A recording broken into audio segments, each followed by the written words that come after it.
Hi, I'm Mark Verkler with Samaritan's Well.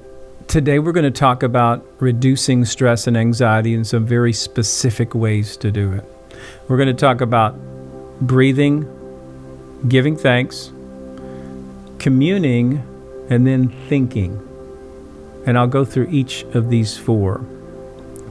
One of the most profound ways to lower your current stress or anxiety, it could even be someone that's having a panic attack or just feeling stressed at work or wherever you are, is to use this 4-7-8 technique for a breathing exercise. So what's the 4-7-8 mean? Okay, you're going to breathe in quietly through your nose for 4 seconds. So I'll just do it. It's a very deep breath, by the way. And now what's the 7? You're going to hold that breath for 7 seconds. So here's my breath in, big breath through my nose that I did in 4 seconds. Now for 7 seconds.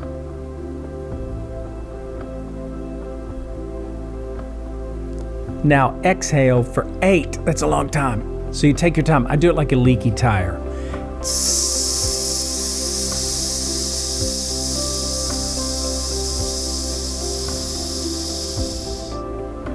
Most people, when I first teach them this, they hurry up to go through it.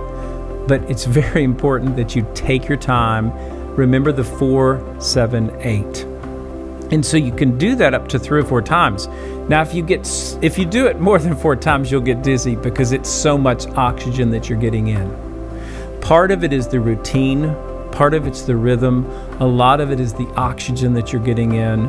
But that breathing technique is really profound. So I want you to remember that, in through the nose for 4, hold it for 7, out through the mouth. I do the leaky tire. Some people do. But that breathing is really important, and you're getting a ton of oxygen, plus you're slowing down. The second thing I want to talk to you about is thankful. So you can sit here. Let's say you're taking a walk and you sit on a park bench, or you're just walking along, through the woods or a nice trail, and you're going to think about things that you're thankful for. And I would encourage you to say them out loud. Lord, I'm so thankful for my wife. We've been married 35 years. And she's been a wonderful wife and mother. And you might take a few moments just on that one thing you're thankful for. But Lord, I'm so thankful for my job. I'm so thankful for my health. Anything that comes to you, you say it out loud. Because thankfulness and gratitude is huge for calming you and getting you focused in a good direction. So, in doing that every day is so important. If you have anxiety, do the breathing, do this thankful every day.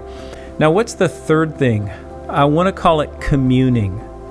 So, this is probably best done in like a quiet spot, or, maybe again, you're on your favorite chair, or you're on a park bench, it's in front of the lake, or wherever it is. But you take a few moments to just commune with God. So there's a story by Mother Teresa, I think we called her mainly, and she was interviewed on this 60-minute show. I'm not sure which one, but it was Mother Teresa, and they couldn't hardly wait to ask Mother Teresa. They said, Mother Teresa, we know that you pray so much, and you pray to God. What does God say to you when you pray? And she looks kind of quizzically at him and goes, oh, he doesn't say anything, he just listens. So the interviewer was a little confused, but he said, oh, he just listens. Well, then what do you say to him when you pray? And she goes, oh, I don't say anything, I just listen. She knew the secret of communing, just being silent and connecting with God. Now, some people will take a Bible verse, just a short phrase. Let's say Psalm 23. The Lord is my shepherd.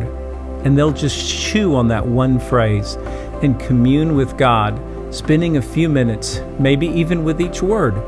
The Lord is my shepherd. The Lord is my shepherd. The Lord is my shepherd. But take it slow and commune and just be quiet and let everything settle. And it takes some practice to get there, but it's so important. So that's a third thing that can really help you with anxiety and stress. The fourth one is just think. Think on some relationships that are really meaningful for you. Maybe the last time you had a birthday party, let's say, with a friend or a family member. Think on a pleasant experience.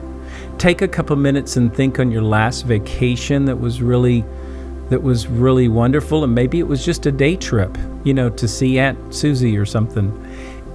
But thinking on these positive moments with people trigger brain chemicals that make you feel good.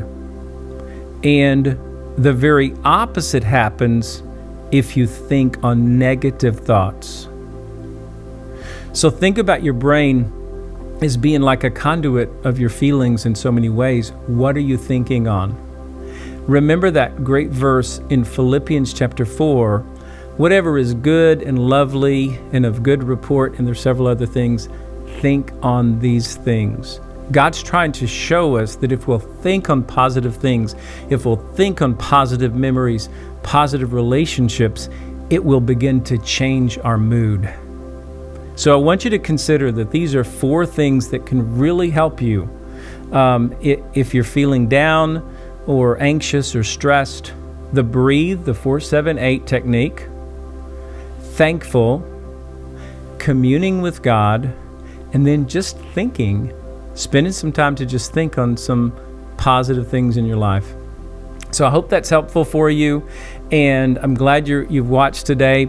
Remember, you can always reach us at SamaritansWell.com.